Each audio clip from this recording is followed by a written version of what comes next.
मान्य सदस्यहरूलाई कार्यसूचीबाटै विदित भइसकेको छ। अब म मान्य मदन कुमार भण्डारीलाई टनकपुर बाँध परियोजनासँग सम्बन्धित सम्झौता दुवै सदनको संयुक्त बैठकको क्षेत्राधिकारको विषय भएकोले प्रतिनिधि सभामा छलफल नगरियोस् भनी प्रस्ताव प्रस्तुत गर्न अनुमति दिन्छु। सम्मान्य सभामुख महोदय, आज चैत्र 24 गते हो। विशेष सम्झनाको यो चैत्र 24 को सन्दर्भमा 1 मिनेट म केही कुराहरू भन्नको निम्ति म अनुमति चाहन्छु।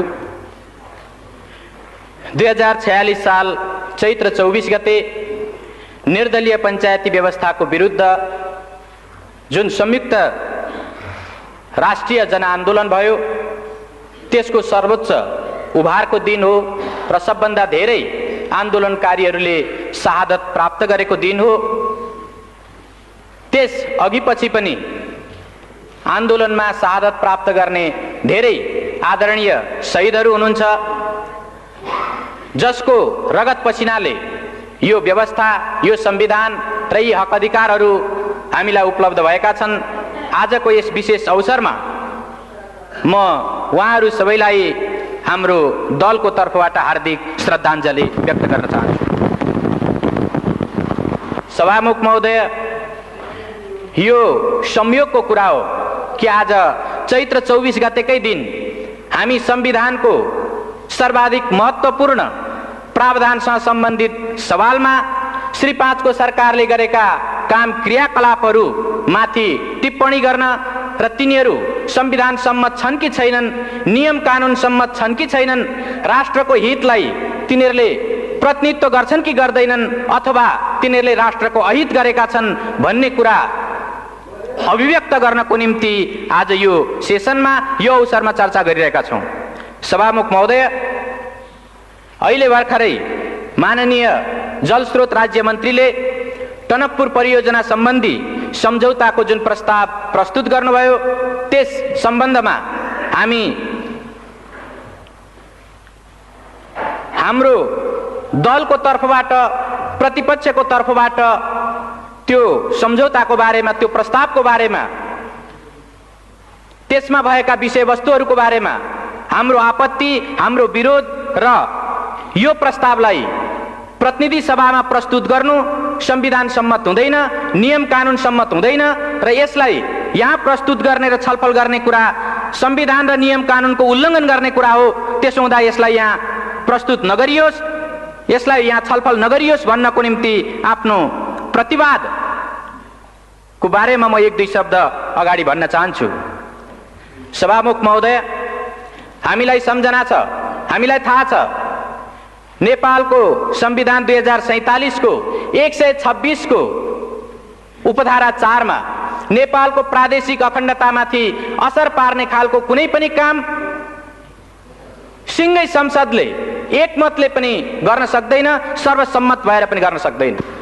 तर जब हामी टनकपुर परियोजना सम्बन्धी सम्झौताको बारेमा छलफल गर्छौं, जब हामी त्यस बारेमा मूल्याङ्कन गरिरहेका हुन्छौं, त्यसबेला स्वाभाविक रूपले यो प्रश्न पनि उठ्न सक्छ कि वास्तवमा 2048 साल मङ्सिर 19 देखि 25 सम्म प्रधानमन्त्री गिरिजाप्रसाद कोइरालाज्यूले भारत भ्रमण गर्नुहुँदा गर्नुभएको जुन सम्झौता हो, टनकपुर सम्झौता हो, त्यो टनकपुर सम्झौताको मस्यौदामा उल्लेख भएका जे विषयवस्तुहरू छन् त्यसलाई हेर्दा के वास्तवमा त्यसले हाम्रो प्रादेशिक अखण्डतालाई उल्लङ्घन गरेको छ भन्ने तर्क उपस्थित गर्न सकिन्न।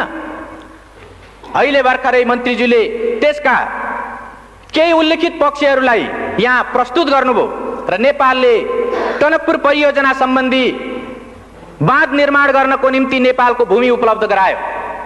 भूमि उपलब्ध गराउने अधिकार, भूमि त्यस ढङ्गले दिने अधिकार संविधानले बहुमत प्राप्त भएको सरकारलाई या बहुमत प्राप्त दललाई दिएको छ कि छैन? सभामुख महोदय, हामी संविधानको प्रावधानलाई हेरेर, सम्बन्धित ऐन कानुनहरूलाई हेरेर र अरू कुनै नियमावलीहरूलाई हेरेर पनि हामी भन्न सक्छौं मुलुकको कुनै पनि त्यस्तो व्यक्ति वा निकाय छैन जसले यो मुलुकको 2.9 हेक्टर मात्रै होइन 1 इन्ची जमिन मात्रै पनि कुनै अर्को वैदेशिक राष्ट्रलाई दिन पाउँदैन र त्यो ढङ्गले दिने कुनै प्रावधान छैन। सभामुख महोदय, तर टनकपुर परियोजना सम्बन्धी सम्झौतामा त्यो कुरा गरिएको छ। म संविधानको 126 को उपधारा 3 तर्फ म ध्यानाकर्षण गराउन चाहन्छु। त्यो 3 मा उपधारा 3 मा के उल्लेख गरिएको छ भने कुनै पनि 126 को उपधारा 3 मा के उल्लेख गरिएको छ भने कुनै पनि सन्धि सम्झौताहरू यदि संसदले अनुमोदन गर्नुपर्ने सन्धि सम्झौताहरू छन् भने संसदले अनुमोदन नगरुन्जेलसम्म नेपालको हकमा त्यो लागू भएको मानिने छैन। सम्माननीय सभामुख महोदय, टनकपुर परियोजना सम्बन्धी सम्झौतामा हामी देख्छौं कि डिसेम्बर 5 मा 1991 को डिसेम्बर 5 मा जुन सम्झौता भयो त्यो सम्झौता गरिरहेकै बेला त्यो सम्झौताको टनकपुर सम्बन्धी सम्झौताको पहिलो लिखतमै पहिलो प्याराग्राफमै यो सम्झौतालाई डिसेम्बर 15 देखि कार्यान्वयन गरिने गरी यो सम्झौता गरिन्छ भनेर उल्लेख गरिएको छ। सम्माननीय सभामुख महोदय, संविधानको उल्लङ्घन गर्ने अधिकार बहुमत प्राप्त गरेको दललाई छ कि छैन? प्रधानमन्त्रीलाई छ कि छैन? कुनै पनि एउटा त्यस्तो व्यक्ति वा निकायलाई छ कि छैन? सम्माननीय सभामुख महोदय, संविधानको सर्वोच्चता अर्थात् संवैधानिक राजतन्त्र पनि संविधानभन्दा माथि हुन पाउँदैन भन्ने यो संविधान बहाल भइसकेपछि कुनै पनि एउटा व्यक्ति वा निकाय कसैले पनि संविधानभन्दा माथि रहेर वा संविधानका धाराहरूलाई उल्लङ्घन गरेर काम गर्न सक्दैन। तर यो टनकपुर परियोजना सम्बन्धी सम्झौतामा जो स्वाभाविक रूपले संसदले अनुमोदन गर्नु पर्थ्यो त्यो संसदमा प्रस्तुत गर्नु अगावै, संसदलाई जानकारी दिनु अगावै, संसदले अनुमोदन गर्नु अगावै, अझ जुन बेला सन्धि गरिँदै थियो, जुन बेला त्यसको ड्राफ्ट तयार हुँदै थियो, त्यस बेला नै वास्तवमा 10 दिन भित्रैमा या 5 डिसेम्बरमा त्यो सम्झौता गरेर 15 डिसेम्बरदेखि लागू गर्ने भनेर जुन त्यहाँ सम्झौता गरियो यो घोर संविधानको उल्लङ्घन हो र यस्तो संविधानको उल्लङ्घन भएको कुराप्रति यो सदनले, यो मुलुकले गम्भीरतापूर्वक लिने कि नलिने? आदरणीय सभामुख महोदय, हामी यो कुरालाई अत्यन्त गम्भीरताका साथ लिनुपर्छ भन्ने ठान्छौँ। स्वाभाविक रूपले टनकपुर परियोजना सम्बन्धी सन्धि भइसकेपछि यो सदनलाई थाहा छ योभन्दा अगाडि पनि 2टा वा त्योभन्दा बढी सेसनको अवधिभरि राष्ट्रले यसबारेमा चर्चा परिचर्चा गरेको छ। सबै सन्धि सम्झौताहरू संसदमा प्रस्तुत गरिनुपर्छ र टनकपुर सम्बन्धी जुन सम्झौता हो यो सम्झौता सदनमा प्रस्तुत गर्ने र सदनद्वारा अनुमोदन गरिनुपर्ने सम्झौता हो भनेर हामीले प्रतिपक्षको तर्फबाट यही सदनमा र योभन्दा अगाडिका सेसनहरूमा पनि हामीले दृढतापूर्वक उठाएका छौँ।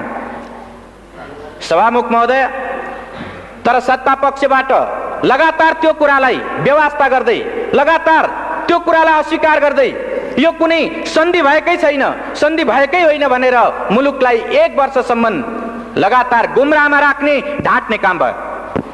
आदरणीय सभामुख महोदय, हामीलाई सम्झना छ त्यसबेला सरकारले टनकपुर सम्बन्धी सन्धि सम्झौताको सम्बन्धमा चर्चा गर्दा वास्तवमा टनकपुर परियोजनामा महाकाली नदीको जुन ठाउँमा टनकपुर परियोजना बनेको छ त्यो भारतीय नदी हो र त्यस ठाउँमा नेपालको अधिकार छैन भन्ने जिम्मेदार मन्त्रीहरूले, सत्ता पक्षका जिम्मेदार माननीयहरूले त्यो कुरा राख्नु भएको थियो।